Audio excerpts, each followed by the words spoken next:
So guys, hanapin natin yung mga pusa na maliit. Of course. Ay naku. Nasaan? Ay, teka. Sila, wait lang po guys. Yan na po. Nakatarikod na po. Hindi po yan. Dapat palit. Yan, malaki yan. Malaki yan. Malaki. Pero wala.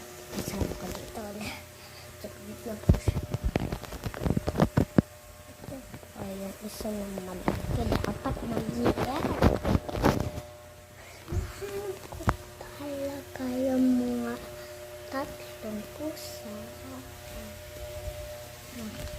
Kaya, uy, nakahanap ako isa. Nandoon sa loob ng bahay.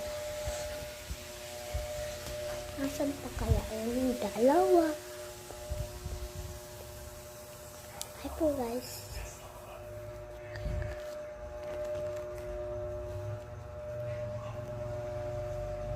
Wait lang, meron ako nakikitang white. Baka ayun yung pusa.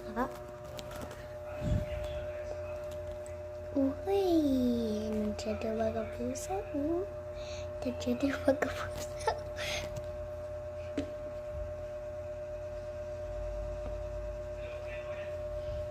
Uy, ba't kayo nandyan? Nandyan sa Durabox. Natulog na yung isa. Uy, matulog ka din. Matulog ka din. Matulog ka din. Matulog ka din. Matulog ka din. Matulog ka. Matulog ka. Matulog ka. Matulog.